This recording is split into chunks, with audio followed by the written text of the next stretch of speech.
એમ કહીને ભગવાન શ્રી કૃષ્ણ અર્જુનને સમજાવે છે કે શ્રદ્ધાના 3 પ્રકાર, એક સાત્વિકી શ્રદ્ધા, એક રાજસી શ્રદ્ધા અને એક તમોગુણી શ્રદ્ધા.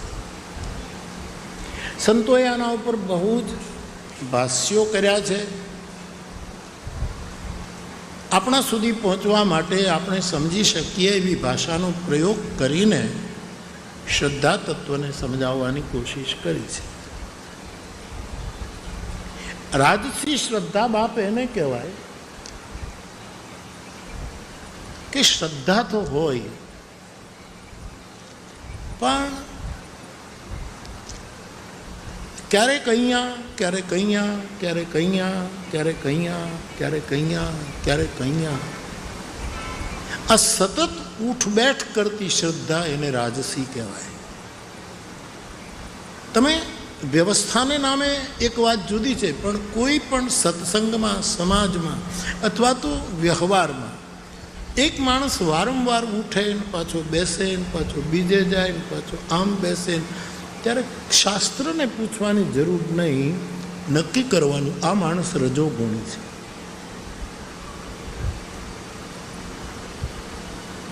રજોગુણી શ્રદ્ધા મને ને તમને એક ઠેકાણે સ્થિર થવા નથી દેતી.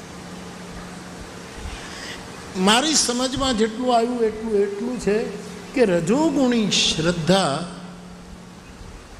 વારંવાર બીજાના પ્રભાવમાં આવે છે અને ત્યાંથી જ આપણી યાત્રામાં ક્યાંક બાધા ઊભી થાય છે. એ રાજસી શ્રદ્ધા છે. તુલસીદાસજી રામચરિતમાનસમાં સાત્વિક શ્રદ્ધાની વાત કરે છે અને એને ગાયનું રૂપ આપ્યું છે કે સાત્વિક શ્રદ્ધા એ ગાય છે. ઘણી ગાય એવી આપણે ગામડામાં જોઈએ છે કે પ્લાસ્ટિક પણ ખાય છે. એ ક્યાંક નહીં માથું નાખવા, મોઢું નાખવા જેવી જગ્યાએ પણ મોઢું નાખે છે. કાગળ પણ ખાય છે, યદ્યપિ એનો ખોરાક નથી.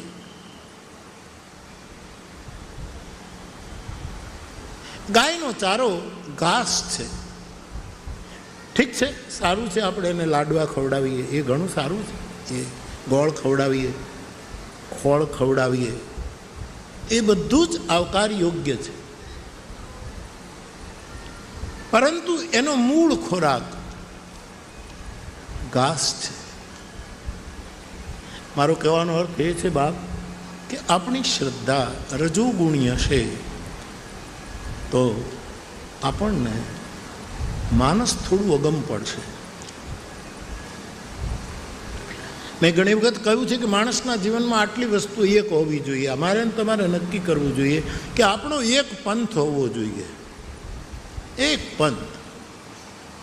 જેમ આ વિસ્તારમાં હું જોઉં છું કે કેટલાય ભાઈ બહેનો કબીર પંથને માર્ગે ચાલે છે, માર્ગી થઈને. સાહેબ અને બંદગી સિવાય એને કંઈ ખપતું નથી. અને એ માર્ગ પકડ્યા પછી એ કોઈના માર્ગની નિંદા પણ કરતા નથી, કોઈના માર્ગને ઉવેખતા પણ નથી. એ તો બહુ જ જરૂરી છે.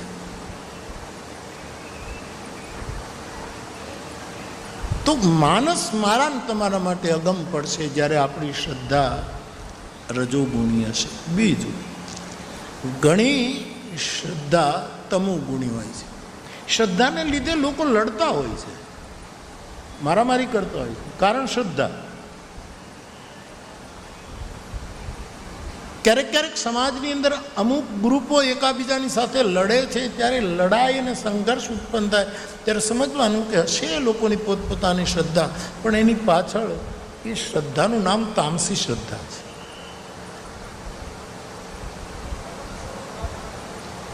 ગામડામાં આપણે બધાએ જોયું છે કે અમુક ગાયો એવી હોય પોતાનું શિંગડું દિવાલમાં ઠોક ઠોક જ કરે, જેને શિંગ ઠોક ગાયો અમારા પંથકમાં કહે છે, ગોહિલવાડ. કંઈ કારણ નથી એને. એ દિવાલ એની સુરક્ષા છે. દિવાલની બાજુ અડીને 2 ફૂટની પાળ કરીને એની ગમાણ કરી છે. ગમાણમાં એનો ચારો છે, એનો ખીલો છે, ત્યાં એનું સ્થાન છે. અને છતાં એ ત્યાં કારણ વગર પોતાની જે સુરક્ષાની દિવાલ છે એમાં શિંગડા માર્યા જ કરે. ઘણાની શ્રદ્ધા આવી હોય છે જે અકારણ શિંગડા મારે છે, અકારણ સંઘર્ષને નિમંત્રિત કરે છે. વાદ વિવાદ, વિતંડાવાદ,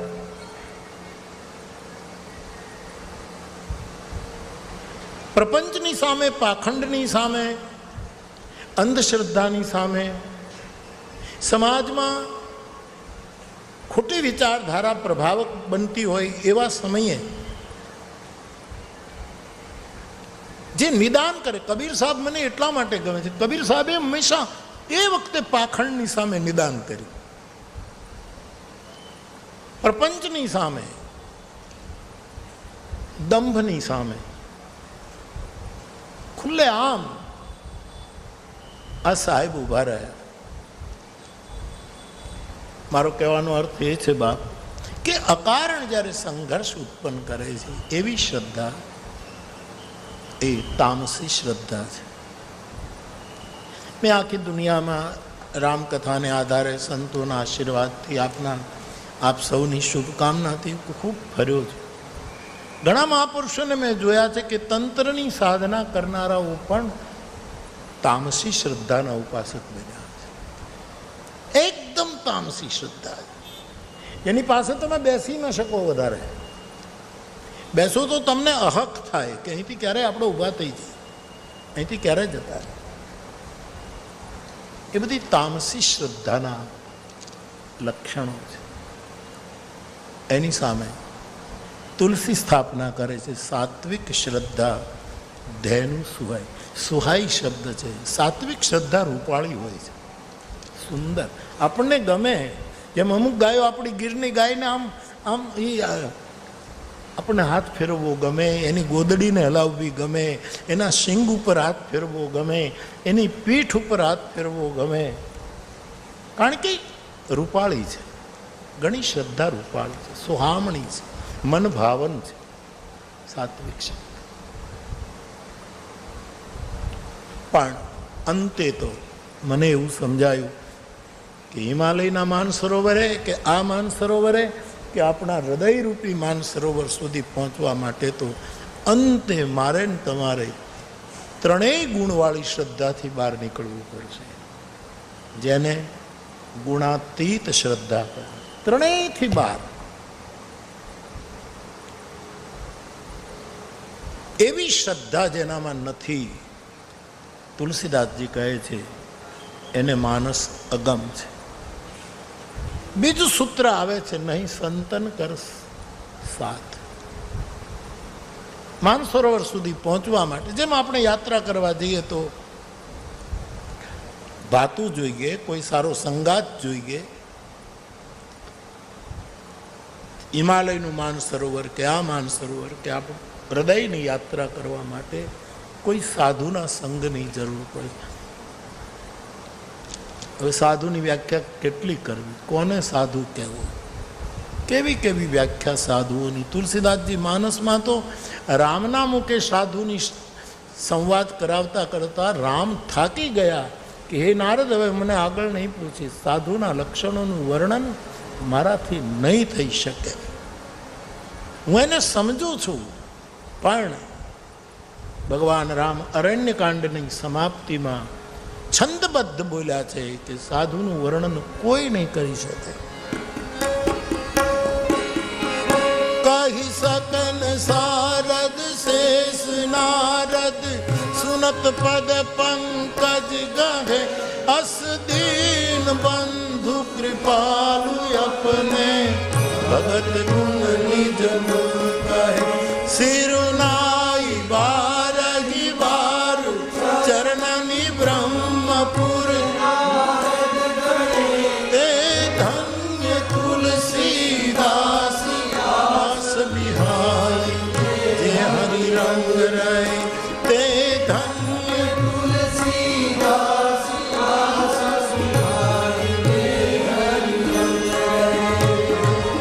સુનમુનિ સાધુને કે ગુણ જેતે. હે નારદ, સાધુના જેટલા લક્ષણો છે એને સરસ્વતી પણ વર્ણન ન કરી શકે અને શેષ નારાયણ પણ વર્ણન ન કરી શકે. તો જેને સાધુનો સાથ નથી, આપણા પ્રાચીન ભજનોમાં ગવાયું, બેની મારે ભાગે મળ્યો મને કોઈ મહાપુરુષનો સંગ, કોઈ સાધુ પુરુષનો સંગ. પણ સાધુમાં પણ રજોગુણી હોય. આ આલોચનાના રૂપમાં નથી. ઘણા સાધુ રજોગુણી, ભજન ચૂકી જાય એટલી પ્રવૃત્તિ કરે. મારું એક મારા માટે માનવું રહ્યું કે ભજનના ભોગે કોઈ પ્રવૃત્તિ ન થવી જોઈએ. મેં રાષ્ટ્રીય કાર્યક્રમમાં હાજરી આપી, કથાનો થોડો સમય ફેરવી નાખ્યો પ્રેક્ટિકલ થઈ, પણ મારી કથા હું બંધ ન કરી દઉં, કારણ કે મારો આંતરરાગ કરે સેવા એને મળે મેવા, એવી આપણે ત્યાં કહેવત છે. પણ પુષ્ટિ માર્ગને ના મહાપ્રભુજી આપણને કહે છે કે આપણી સેવા પછી આ શ્રમદાન કર્યું હોય કે ગાયોની સેવા કરી હોય કે જે કંઈ આપણે કરતા હોય, એમાં 3 વસ્તુ આપણને બાધક બને. એક, ચિંતા. આ મહાપ્રભુજીના શબ્દો છે. આપણી સેવાના ફળમાં એ ફળને જે રોકનારું તત્વ છે તે આપણી ચિંતા છે કે મેં આટલી સેવા કરી, એનું કંઈ ફળ મને મળશે કે કેમ, અથવા તો સેવા હું કરું ફળ બીજો લઈ જશે, હાવણો હું લઉં ને બીજો ફોટો પડાવી જશે. આ બધા જે ફળ પછીની જે ચિંતાઓ મારા ને તમારા મનમાં ઉપજે, એને મહાપ્રભુજીએ બાધક તત્વ ગણ્યું છે. બીજું, જીવપણું અને ઈશ્વરપણું, આ બંને બાધક બને છે. આપણું જીવપણું, આપણી વૃત્તિઓ પણ આપણી સેવામાં બાધક બને એવું મહાપ્રભુજી કહે. અને આપણી પોતાની જ વૃત્તિઓ, આપણી પોતાના વિચારો આપણી સેવામાં બાધક બને તો એને આપણે નિવારી શકીએ. પરંતુ ભગવદ વૃત્તિ જ્યારે બાધક બને ત્યારે એને આપણે નિવારી શકતા નથી. એ તો ભગવાનની કૃપાથી જ નિવારી શકાય છે. આપણે આપણું થોડોક ફેરફાર કરી શકીએ, પણ હરી ઈચ્છા એ તો બહુ જ બલવાન છે, એમાં આપણે કશું કરી શકતા. અને ત્રીજું વસ્તુ, ભોગની લિપ્સા. હું આ સેવા કરું તો મને આટલી પ્રતિષ્ઠા મળે, મારો જય જયકાર થાય. ઠીક છે, આ સાવણો લઈને આપણે નીકળીએ એટલે ફોટા તો પડે જ, હું જાણું છું, અને બધું થાય આજના પહેલાં પ્રમાણે. પણ હું બહુ હૃદયથી કહું છું સાહેબ, મારી આ રામ સભામાં, પ્રેમ સભામાં બેસીને કહું છું, હું આવું જ્યારે કરું ત્યારે મારું લેશ માત્ર જો ફોટો પડાવવાની ઈચ્છા હોય તો આજ સુધીનું મારું ભજન ખલાસ થઈ જાય. નહીં સાહેબ, આ સ્વભાવ બનવો જોઈએ, આ આપણે કરવો જોઈએ. તો જ પછી ફોટા પડી જાય, કાલે છાપામાં આવશે ને બધું થશે, પણ વૃત્તિ આ ન હોવી જોઈએ. આ મારે ને તમારે ધ્યાન રાખવાનું. સેવા કેટલો મોટો શબ્દ છે, બહુ જ મોટો શબ્દ છે. કબીર સાહેબે કેટલું સ્વચ્છતા અભિયાન કર્યું એ કાળમાં, કેટલું કર્યું આ મહાપુરુષોએ. મને 2-4 દિવસ પહેલા કોઈએ મને બાપુ 15 બુદ્ધ પુરુષોના નામ આપ્યા. હું ક્યારેક કહીશ આપને, અહીંયા એવું લાગશે તો 15 બુદ્ધ પુરુષોના નામ આપ્યા. અને મને એમ કહ્યું કે બાપુ આ 15 બુદ્ધ પુરુષોમાં તમે પહેલું સ્થાન કોને આપો? એમાં કબીર સાહેબ છે, નાનક સાહેબ છે, બુદ્ધ છે, મહાવીર છે, લાવોત્સુ છે, કૃષ્ણમૂર્તિ છે, ઓશો છે,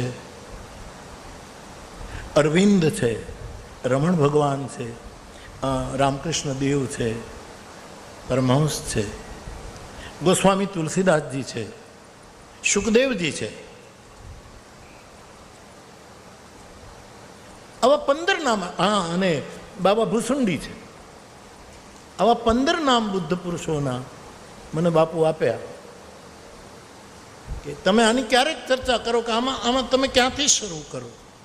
હવે આમાં કો બળ છોટ કહત અપરાધું, કોને મોટું કહીએ, કોને આપણું ગજું શું નંબર આપવાનું, કારણ કે આપણો હજી કોઈ નંબર નથી ને આપણું શું ગજું. પણ આમ એક લીટીમાં જો રાખું તો કોને પહેલો કહું, કોને બીજો કહું, કોને ત્રીજો કહું, એ પ્રશ્ન આવે. આમ ઊભી લીટીમાં લખું તો કોણ ઉપર, કોણ નીચે, કોણ વચ્ચે યાર. એટલે મેં મારા મનમાં નક્કી કર્યું કે આ મારા માટે એક આધ્યાત્મિક વર્તુળ છે, જ્યાંથી શરૂ કરવું એ પહેલો નંબર. આ એક વર્તુળ છે. આ લીટી પણ નથી અને ઉપર નીચે, નહીંતર મુશ્કેલી પડશે. મારા મનમાં જે છે વાત જુદી છે કે હું કોને નંબર આપું, પણ ક્યાંક બીજાની આસ્થા બીજી હોય, કોઈકને કંઈક થાય, અથવા તો આપણે બીજા બુદ્ધ પુરુષોને બરાબર સમજી ન શક્યા હોઈએ અને ક્યાંક તકલીફ થાય. પણ એટલું ચોક્કસ કે આ 15 જ બુદ્ધ પુરુષો મારી, હા, સ્વામી શરણાનંદજી પ્રજ્ઞાચક્ષ મારી દૃષ્ટિમાં બુદ્ધ પુરુષ, વિનોબા ભાવે આચાર્ય મહામુનિ વિનોબાજી, એને હું બુદ્ધ પુરુષ કહું. આવા તો કેટલાય મહાપુરુષો છે જેને આપણે ઓળખતા નથી. આવા તો 108 મહાપુરુષો નીકળે. ગંગા સતીને શું કહેશો, મીરાને શું કહેશો, લલ્લેશ્વરીને શું કહેશો, સહજોબાઈને શું કહેશો. તો બહુ જ મોટું લિસ્ટ થાય. મને જે મારી પાસે આવે, પણ આખી દુનિયા જાણે છે કે મારી આંગળી કદાચ એ વર્તુળમાં ક્યાં જાય, આંખો મીચીને મૂકું ને તો કદાચ કબીર સાહેબ ઉપર જ જતી રહી આંગળી, આંખો. એનો અર્થ એ પ્રથમ ને બીજા નિમ્ન એવો કોઈ અર્થ મહેરબાની કરીને ન કરશો. એ કરો તો તમારી જવાબદારી. પણ કબીર કબીર છે, એમાં કોઈ દો રાય નહીં સાહેબ. બહુ મોટું સ્વચ્છતા અભિયાન આ મહાપુરુષોએ કર્યું.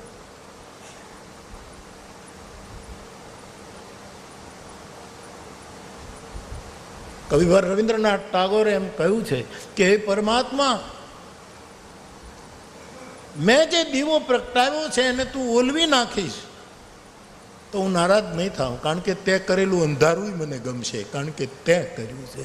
એમ આપણને જે ગમી જાય છે, એનું અંધારું હોય તોય ગમે, એનું અજવાળું હોય તોય ગમે, એનો છાંયો હોય તોય ગમે, એનું પ્રતિબિંબ હોય તોય ગમે, એ દેખાય તોય ગમે, ન દેખાય તોય ગમે.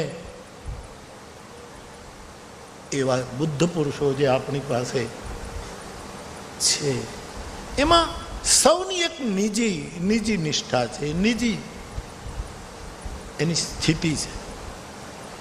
કબીર સાહેબે આ બહુ મોટું કામ કર્યું. તો હું આપને એ નિવેદન કે ઘણા સાધુ રજોગુણ એટલે એની સાધુતાને કાંઈ પણ એ બીજી બહુ પ્રવૃત્તિ કરે અને દેશકાળ પ્રમાણે આપણે કરવી જોઈએ. પણ મારી એક જ વાત, ભજનના ભોગે નહીં.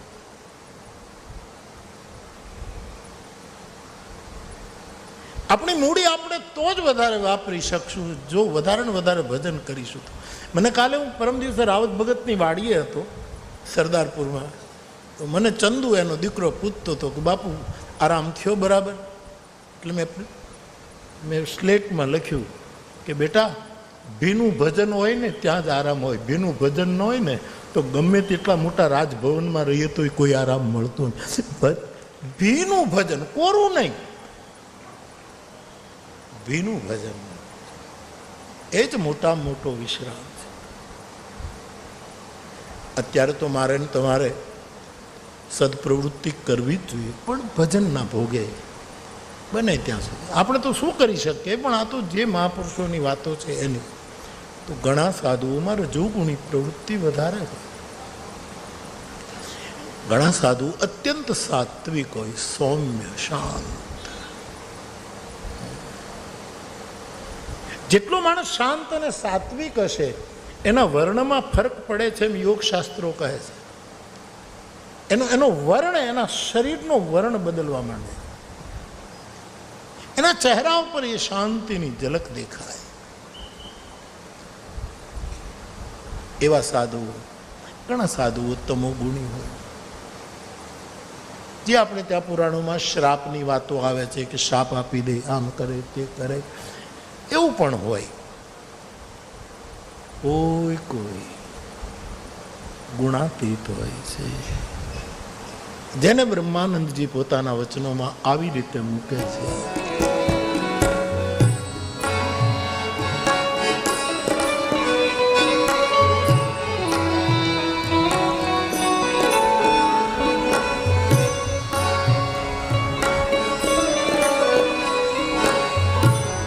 ત્રિગુણાતીત ફિરત તનુ ત્યાગી, ત્રિગુણાતીત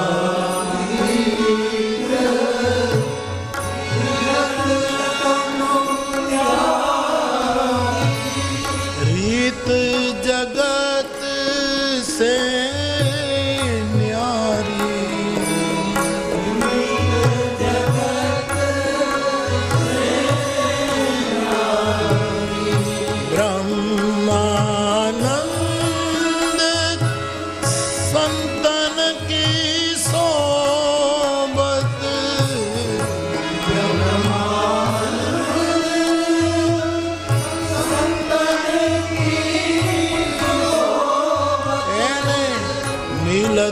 है प्रगट मुरारी,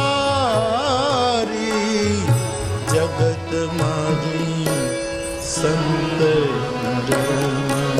हितकारी, संत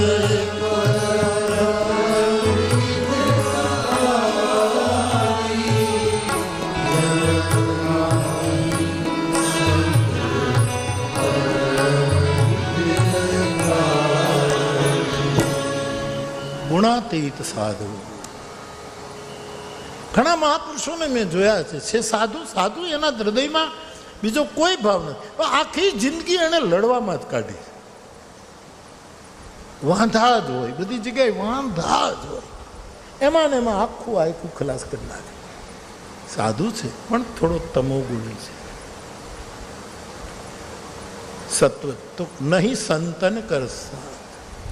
કેવા સાધુનો સાથ કરીશું તો માનસ આપણને સુગમ થાય? એ સાધુ ગુણાતીત હોય. ગુણનો અર્થ થાય છે બાપ દોરડું, રાસ, વરત, જે કહો આપણી ગામડાની ભાષા, રસ્સી, સિંચણિયું.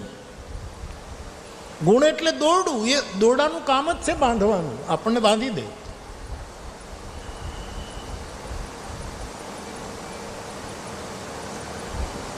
તો આપણી શ્રદ્ધા જ્યારે ગુણાતીત હશે, આપણને કોઈ ગુણાતીત સાધુનો સંગ હશે તો માનસ સુગમ થશે. છેલ્લે જીનહીન પ્રિય રઘુના, જેને રામ પ્રિય નથી, જેમને રામની સાથે પ્રેમ નથી, એને માનસ સુગમ નથી. ત્રીજો શબ્દ, પહેલો શબ્દ શ્રદ્ધા, બીજો સાધુ અને ત્રીજો પ્રેમ. પ્રેમ પણ ગુણાતીત હોવો જોઈએ. નારદજી કહે છે ગુણરહિતમ કામના રહિતમ પ્રતિક્ષણ વર્ધમાનમ, આદિ નારદ ભક્તિ સૂત્રમાં કહે. પરમાત્માની સાથેનો પ્રેમ, ઘણા માણસોનો રજોગુણી પ્રેમ હોય છે, સારી વાત છે. ઘણાનો સત્વગુણી પ્રેમ છે, ઘણાનો તમોગુણી પ્રેમ છે. પણ નારદજી તો પ્રેમની વ્યાખ્યા કરતા ગુણાતીત પ્રેમ. બાપ, મને ને તમને આ 3 પ્રકારના માનસ સુગમ થશે, હાથવગા થશે. આપણે એને બરાબર સમજી શકીશું જ્યારે આપણી આવી શ્રદ્ધા હશે, આપણને આવા કોઈ સાધુનો સંગ મળશે અને આપણને પરમ તત્વની ઉપર ગુણરહિતમ પ્રેમ હશે, જેને રામચરિતમાનસ આદિ ગ્રંથોએ પરમ પ્રેમનો દરજ્જો આપ્યો છે. આ હશે તીન કહ માનસ અગમ સુગમ, અગમ અતિ જીનહી. આ 3 નહીં હોય તો માનસ અગમ. પછી વળી સાધુની વ્યાખ્યા કરતા લખી નાખ્યું બંધવ સંત સમાન ચિત્ત. ગઈકાલે કહ્યું, ફરી એક વખત આ બીજ રૂપ પંક્તિઓ છે માટે જેનું સમાન ચિત્ત છે. ચિત્તના બે લક્ષણ જેની પાસે હશે, એક તો સરળ ચિત્ત અને સમાન ચિત્ત. બિલકુલ સરળ ચિત્ત હોય જાય, બધા એને છેતરી જાય અને એમાં સાધુને કાંઈ ગુમાવવાનું ન હોય.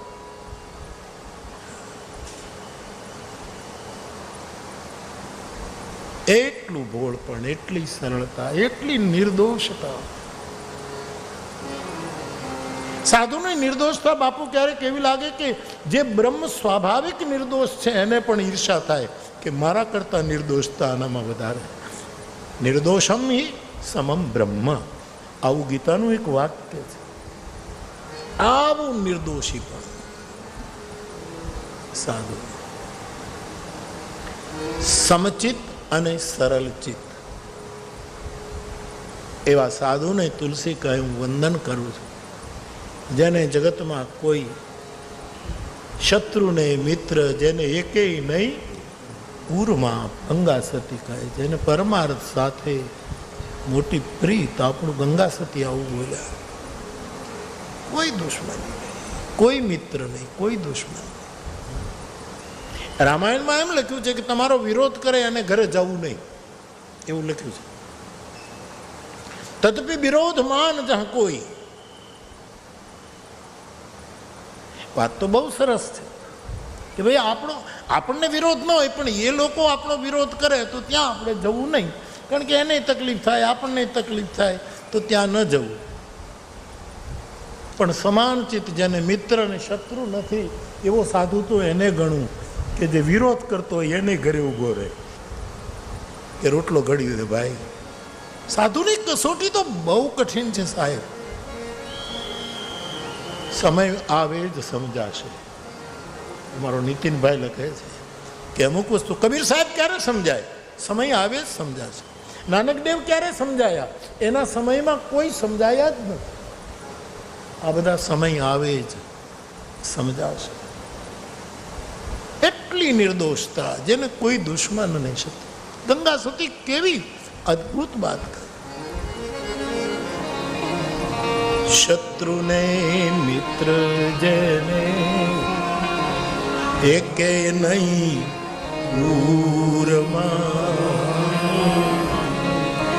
ઉરનો એક અર્થ થાય છે જેનામાં બહુ ઉર્મિઓ પ્રગટ થતી હોય એને ઉર કહેવાય. ઉર્મિઓની પેદાશ, ઉર્મિઓનું જન્મસ્થાન એને ઉર કહેવાય. જેમાં અનેક પ્રકારની ફિલિંગ્સ, લાગણીઓ જન્મે. કોઈના તરફ જેને શત્રુ મિત્રની ઉર્બી ન જાગે. આપણી બિલકુલ દેહાતી ભાષામાં, અમારી ગોહિલવાડી ભાષામાં શત્રુને મિત્ર એકે નહીં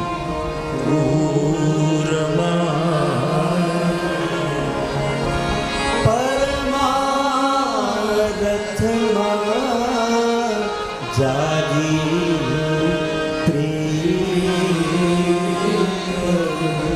પરમારથમાં